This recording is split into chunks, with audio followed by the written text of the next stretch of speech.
Le premier aspect, c'est qu'avec ces mesures, nous sommes entrés de plein pied dans le mandat social du gouvernement. Le chef de l'État l'avait promis. Il s'agit ici de donner du cash à des entreprises.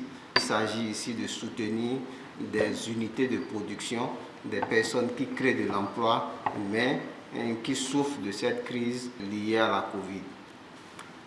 Le deuxième aspect, c'est que nous sommes dans la deuxième génération des mesures de riposte à la Covid. Le gouvernement est conscient que cette crise, de par ses effets, affecte toutes les unités de production, quelle que soit leur taille. Donc il s'agit ici de soutenir tout le monde. Et comme les ressources ne sont pas inépuisables, le gouvernement a retenu dans un premier temps de soutenir les micro et petites entreprises et ensuite les entreprises du secteur informel. Pourquoi? Parce que ces entreprises-là sont réputées être les plus vulnérables.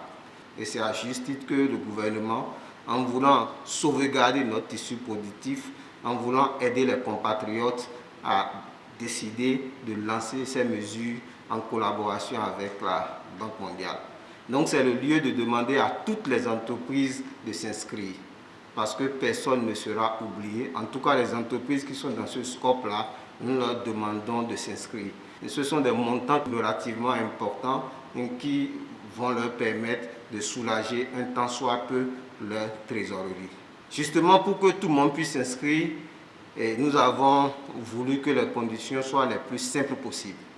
Pour les entreprises du secteur informel, il n'y a que 3 ou 4 petites conditions. La première condition, c'est qu'il faut être reconnu par le fisc. Je ne dis pas qu'il faut être à jour vis-à-vis du fisc. Être à jour vis-à-vis du fisc, ça veut dire quoi? Ça veut dire qu'il faut avoir payé ses impôts, payé ses cotisations sociales. Non, ce n'est pas ça.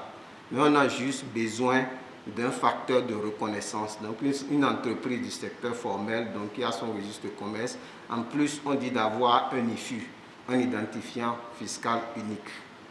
Deuxième condition, il faut être né avant le 1er janvier 2021. Pourquoi? Parce que la crise a démarré depuis un certain temps et ces entreprises qui sont nées avant le 1er janvier sont les entreprises qui ont souffert beaucoup plus de la crise. Et troisième condition, il faut avoir un dossier complet.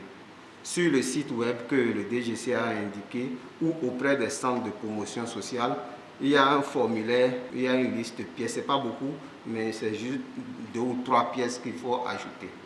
Pour les entreprises du secteur informel, il faudrait que ces entreprises soient reconnues, soit d'une fêtière, soit de la préfecture ou alors des chambres de métiers. Et enfin, il faudrait que le promoteur ait des papiers d'identité pour qu'on puisse identifier l'entreprise et peut-être avoir également une preuve de résidence. On se fait enregistrer. Lorsque le dossier sera étudié, les transferts seront faits.